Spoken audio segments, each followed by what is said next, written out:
Bonjour François, Bonjour les amis. comment allez-vous? Eh ben ça va, ça va, ça va. Je suis comme tout le monde, très impatient du Tour Auto et de tous les événements, qui vont avec, bien sûr. Dites-nous tout, où êtes-vous là? On voit qu'il y a une très belle carrosserie derrière. Vous êtes confiné chez vous, dans un garage? Où ça? Alors je suis pas dans mon garage, je suis, chez moi et cette jolie voiture, c'est, Decoloft 24 qui est un copain, qui vient tous les ans, sur Rétromobile, sur mon stand, qui réalise des Porsche, murales à l'échelle 1. Donc c'est, exactement, l'échelle d'une vraie. Et voilà, je trouve que c'est une déco assez sympa et originale. Et voilà, comme ça, je suis content d'avoir la copie dans le salon et la vraie au sous-sol. C'est pas mal en effet. Du coup, vous êtes plutôt bien entouré à ce que je vois. Ouais, c'est plutôt Euh, sympa. on vous connaît par de nombreuses apparitions à la télé, notamment sur l'émission Vintage Mécanique, pardon, mais également Bien sûr. à travers plusieurs participations dans l'émission Turbo. Parlez-nous Oui. un petit peu de vous quand même. Ah bah, que dire, moi j'ai commencé dans le journalisme auto il y a un peu plus de 30 ans maintenant, ça commence à faire un moment. Et j'ai commencé par la presse écrite, bien sûr, comme beaucoup et comme la plupart. J'ai commencé par la presse écrite voiture ancienne, donc j'ai bossé pour pratiquement tout le monde, hein. J'ai bossé pour Auto Rétro, La Vie de l'Auto, Rétroviseur, Auto Passion, Rétromania, j'en passe et des meilleurs. J'ai bossé un peu pour la presse généraliste, en l'occurrence pour l'Autojournal. J'ai bossé aussi un peu pour la presse éco et avec Le Figaro, avec d'autres magazines. Et puis, j'ai commencé à la télé dans des émissions auto en 98, en rejoignant l'équipe de Dominique Chapat. J'ai bossé quelques années avec eux. Je suis parti, je suis allé bosser pour AB Moteur, pour W9, pour Direct 8. Et je suis revenu travailler à Turbo en 2008 ou 9. Et l'aventure Vintage Mécanique a commencé en 2015, sachant que je n'ai pas quitté Turbo pour autant, puisque je reste fidèle à Turbo depuis toujours et que Dominique me demande très gentiment de venir co-présenter avec lui l'émission 4-5 fois par an, et j'en suis très très heureux. Et voilà, donc j'ai ma casquette entre guillemets de journaliste pour Turbo et ma casquette de présentateur, un peu comédien sur Vintage. Oui, parce que vous, on le rappelle, votre spécialité, ça reste quand même l'automobile de collection. Vous avez écrit des livres à ce sujet, notamment. Vous êtes un vrai passionné, l'automobile de collection, c'est votre dada. Ouais, c'est vraiment mon dada. C'est vrai que j'ai toujours été passionné par ça. Quand j'ai eu le permis de conduire, la première voiture que j'ai achetée, ça a été tout de suite une voiture de collection parce que je trouvais que c'était plus marrant de rouler en voiture de collection qu'en voiture récente ou d'occasion. Et donc, ça a commencé dès le début. Pareil pour les motos d'ailleurs. Et oui, puis donc, bah, du coup, oui, effectivement, à côté de la presse écrite, j'ai fait quelques bouquins. Je crois que j'en ai écrit 15 ou 16, donc sur les marques françaises, mais pas que, hein. J'ai fait pas mal sur Citroën et pas mal sur Peugeot, mais pas que. J'ai écrit sur Porsche aussi. Et bon, ça va avec, hein. Je pense que de toute manière, presse écrite, édition, télé, on est dans le même univers. Donc, c'est vrai que moi, j'ai toujours été vraiment un passionné des voitures anciennes, avec des goûts assez éclectiques d'ailleurs, hein. J'adore certaines voitures populaires, j'adore des voitures de sport. Enfin, je suis très varié en termes de contenu. Euh, ma modeste petite collection contient aussi bien des françaises, des italiennes, des allemandes et des anglaises. J'ai pas de japonaise et j'ai pas d'américaine, mais ça viendra. C'est pas un choix délibéré, c'est-à-dire que pour le moment, vous Non, êtes c'est au aussi coup de ouvert à cœur. ces… Aussi aux moyens financiers, hein. C'est vrai que quand on a 20 ans, on n'a pas les mêmes moyens financiers que quand on en a 50. Donc, il y a des choses que j'ai pu m'offrir un peu plus tard.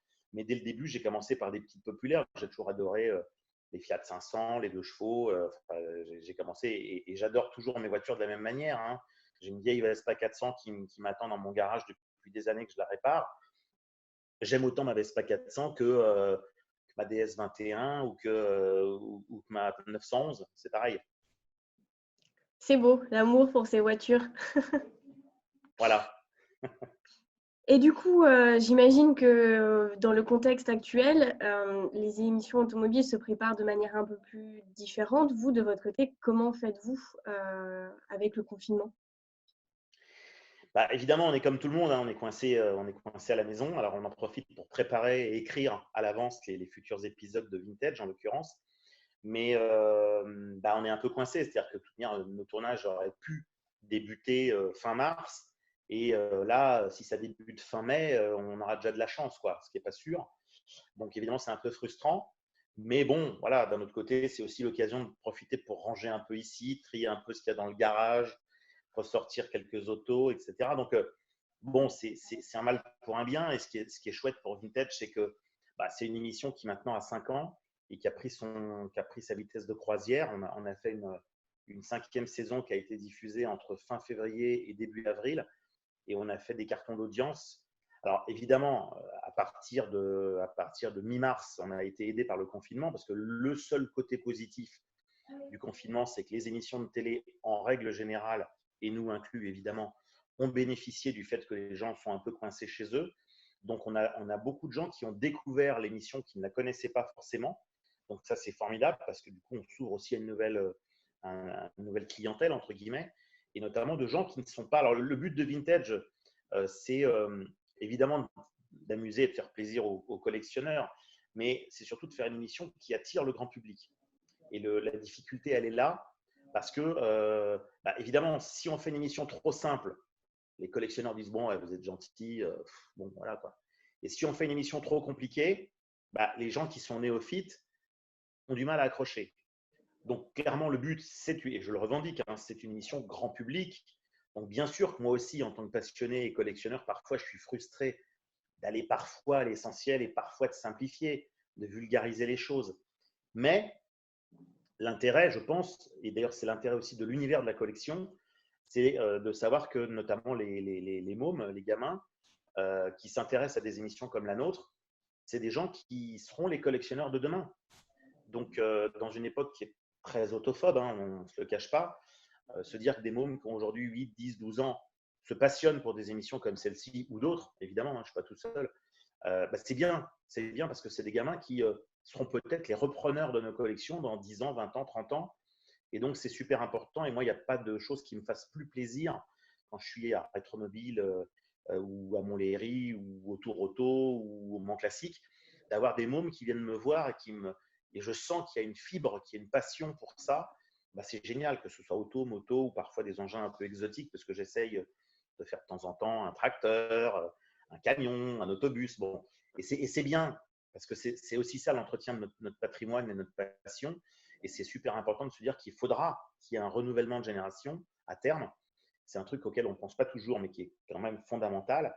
Quand on voit qu'aujourd'hui, les voitures d'avant-guerre, et je ne parle même pas des ancêtres d'avant 14, bah, malheureusement, euh, c'est une branche de l'univers de la collection qui est un peu compliquée parce qu'il y a moins de repreneurs derrière. C'est vachement dommage parce que c'est des véhicules super intéressants. Mais aujourd'hui, les gens qui ont des voitures très anciennes sont souvent des gens très âgés dont les générations suivantes n'ont pas forcément l'attirance. Et c'est bête parce que bah, c'est des véhicules géniaux. Je veux dire, moi, j'ai encore vu il n'y a pas longtemps une voiture à vapeur anglaise des années 1900.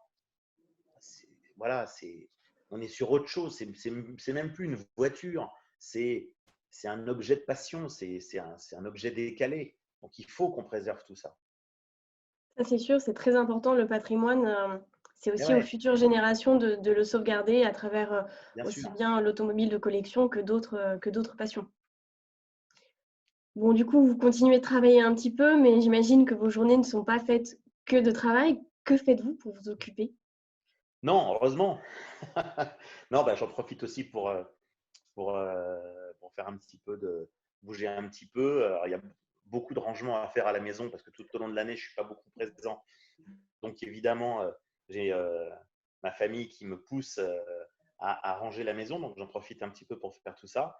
Et puis, faire de temps en temps des petits échanges sur Internet, évidemment.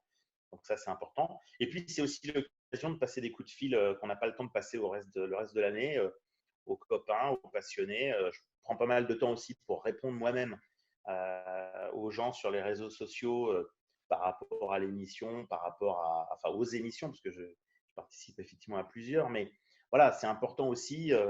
Et puis, je pense que des événements comme le Tour Auto, moi, donc, ce sera ma troisième participation en tant que participant. Je trouve que je trouve que c'est quelque chose de formidable. Et ce qui est important, c'est que le tour auto puisse permettre aux gens sur le bord des routes de venir voir. Il y a un engouement qui reste vachement important. Le soir, sur les parcs fermés, on se rend compte qu'il y a un vrai engouement populaire.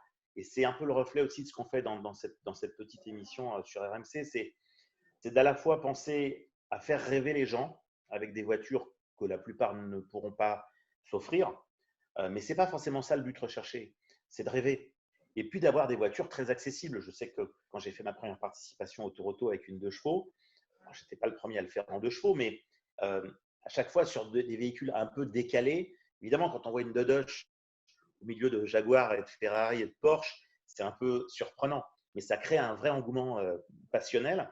L'année dernière, avec la traction, pareil, hein, la traction avant, c'est aussi un monument d'histoire. Donc, au sein des voitures du Tour Auto, c'était clairement une enclume, on va dire clairement les choses.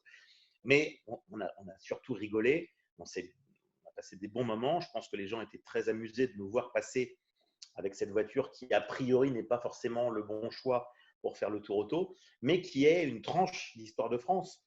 Et donc, cette année, il y a encore une voiture populaire française qui est prévue.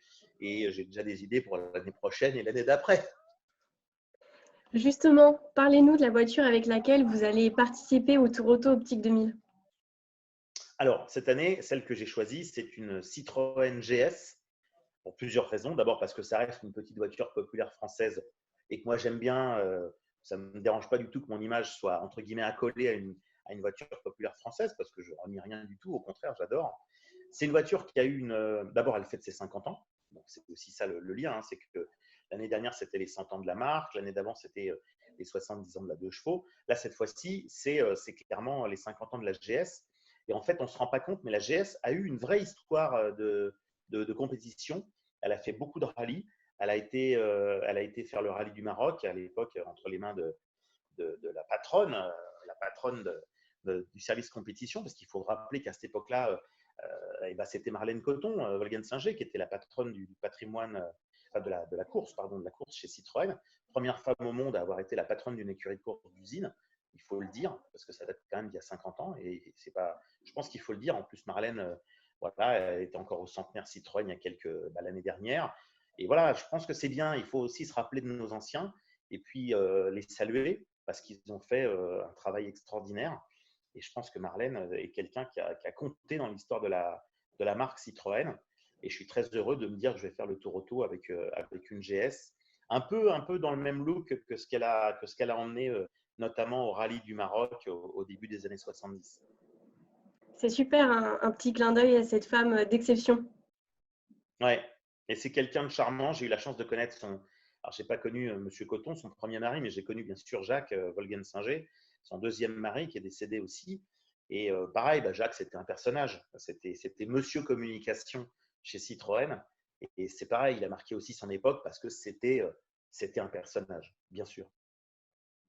On parle de rallye, on parle du Tour Auto Optique 2000, mais peut-être que vous, de votre côté, vous avez une première sortie officielle qui aura lieu après le déconfinement. Est-ce que votre première sortie en automobile de collection, ce sera le Tour Auto Optique 2000 ou une autre manifestation? Alors, le problème, c'est que tout s'annule au fur et à mesure. Malheureusement, voilà. Donc, il y a beaucoup d'événements, évidemment, auxquels je pensais, comme tout le monde veut venir. Il y a un truc auquel je dois participer en espérant qu'il soit maintenu. C'est le Rallye du Cœur, qui est un rallye qui a lieu à Versailles le 20 juin. Est-ce qu'il va être maintenu ou pas? J'en sais rien. Le but, c'est de rassembler des fonds pour les enfants atteints du cancer. Donc, ça, c'est évidemment une chose importante et intelligente et utile. J'espère qu'il sera maintenu. S'il n'est pas maintenu, il sera de toute manière lui aussi décalé. Voilà, c'est la première entre guillemets sortie automobile pour une raison intelligente. Et puis ensuite, il y a pas mal d'autres événements. Il y a des événements qui d'ores et déjà sont annulés. Hein. En juillet, le Mans Classique, hein, on aurait tous rêvé d'y aller, donc on va sauter un tour. Et puis sinon, oui, le premier événement important, bien sûr, c'est le Tour Auto, en croisant les doigts, parce que j'espère que la date sera maintenue aussi. On ne sait jamais, hein, il y a toujours un risque qui ne dépend pas de nous ni de vous. Donc, bon, on croise tous les doigts. En effet. J'imagine que l'automobile n'a aucun secret pour vous, la mécanique non plus. Est-ce que vous avez des conseils à donner à tous ceux qui ne peuvent pas sortir leur voiture de collection en raison du confinement pour les entretenir au mieux durant cette période? Alors, je pense que justement, il faut profiter, entre guillemets, de cette période un peu bizarre, un peu inattendue, pour en tirer le côté positif. Donc, ça peut être effectivement l'occasion de bichonner, d'entretenir sa voiture de collection. Bon, des choses assez simples, hein, c'est de la faire tourner. Alors, si on ne peut pas sortir du garage, bon, si c'est un grand garage, on peut peut-être la faire tourner dans le garage un petit peu, histoire de la maintenir en état. Évidemment, contrôler, c'est tout bête, hein, mais contrôler les niveaux, niveau d'huile, est-ce qu'il y a du liquide, est-ce que tout va bien, est-ce que les pneus sont en bon état, est-ce que les freins fonctionnent, est-ce que l'allumage fonctionne bien, est-ce qu'il n'est pas capricieux, vérifier tous les trucs d'usage, est-ce que toutes les ampoules fonctionnent, est-ce que tout va bien. Et puis si elle tourne régulièrement, ça ne peut pas lui faire de mal. Et si c'est dans un endroit où on ne peut pas la démarrer, parce que ça peut aussi arriver que l'endroit où votre voiture ne puisse pas permettre de démarrer, et ne serait-ce que de la faire avancer, reculer un petit peu pour que tout ce qui est freinage et tout ça, ça ne colle pas. Quitte même à passer une quatrième vitesse pour faire tourner un petit peu le moteur pour que ça ne colle pas non plus. Voilà, c'est des trucs tout bêtes. Vérifier la pression des pneus si on a le matériel pour le faire. Et donc tous les niveaux. Et voilà, c'est important. Et puis c'est peut-être aussi l'occasion de donner un petit coup de nettoyage intérieur, extérieur, de sortir la peau de chamois, les bons produits et l'aspirateur et tout ce qui va pour la faire toute belle, pour qu'on puisse sortir dès que ce sera possible. On prend note de vos petites astuces très pratiques. On a fait la J'essaye. mécanique. Maintenant, prochaine question, les livres, les films. Qu'est-ce que vous avez à nous recommander en cette période en lien avec l'automobile? Alors, j'ai ressorti moi le DVD du film Le Mans avec Steve McQueen. Alors, très honnêtement, en termes de scénario, ça n'a rien de très passionnant. C'est pas un film qui a marqué l'histoire par son scénario. Mais évidemment, Steve McQueen, déjà, lui tout seul, c'est Steve McQueen, hein, c'est clair. Et puis, le fait que ça ait été tourné au Mans avec des images, évidemment, essentiellement concentrées sur les 24 heures au début des années 70, c'est super, quoi. C'est juste un film génial. Il y a un film que j'ai revu l'autre jour en pensant au chanteur Christophe, que j'ai eu la chance de fréquenter les dernières années, qui était un type vraiment attachant et passionné. Et c'est ça aussi le caractère, c'est on s'était rencontrés en fait lors d'une soirée qui m'avait demandé de co-présenter avec lui pour le film Christine. Et c'était pareil, c'est un des films américains qui a marqué aussi son époque parce que voilà, c'est un film un peu particulier, un peu décalé, mais très branché évidemment dans le côté Amérique flamboyante des 30 Glorieuses. Et c'est un film intéressant aussi pour ça.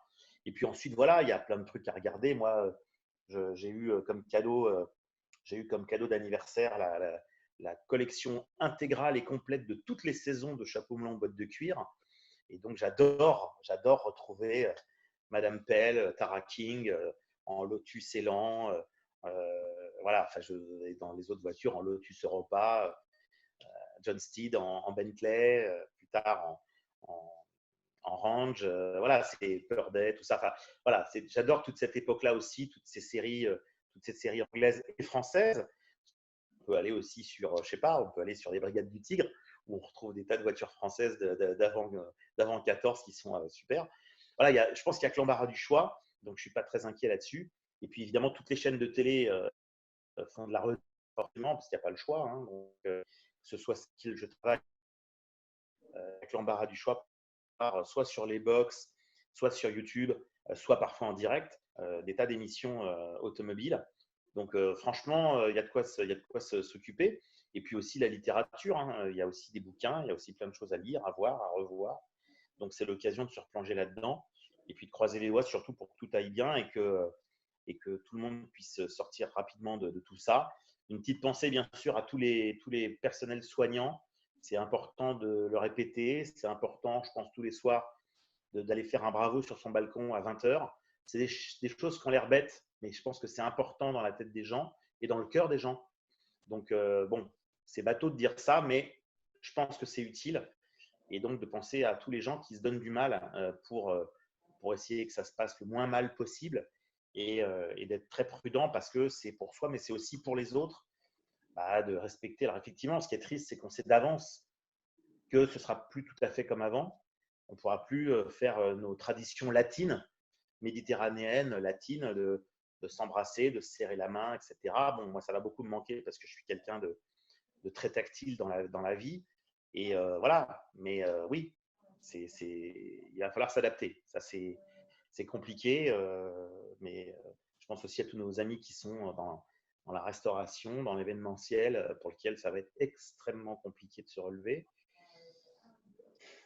Bon, voilà. Le seul truc, je pense que le seul truc qui peut nous faire réaliser que c'est très contraignant, mais ce n'est pas non plus la fin du monde, c'est que nos aînés qui ont vécu des périodes comme les 2 guerres mondiales savent qu'il y a toujours bien pire. Voilà. C'est ce qu'il faut se dire, je pense, pour aller de l'avant et ne pas être négatif. C'est de se dire, voilà, il y a toujours pire. Et je pense que nos grands-parents ou arrière-grands-parents qui ont vécu la Seconde Guerre mondiale, même parfois la Première, ça a été tellement terrible que bon, ce qu'on vit en ce moment, c'est objectivement, c'est pas la mer à boire à côté de ça. C'est vrai, il faut rester positif malgré tout et se Voilà, il faut dire toujours que essayer de positiver. une Ouais, fois confinés, on pourra tous en profiter, tous ensemble et revivre ensemble notre passion autour de l'automobile de collection et reprofiter. c'est ce qu'on espère tous. Écoutez, merci beaucoup François d'avoir pris le temps de répondre à nos questions. On a hâte de vous retrouver. En attendant, on va continuer de regarder les replays de toutes les émissions automobiles et on pense très fort à vous. Prenez soin de vous et à très bientôt. À très bientôt. Merci, bonne journée.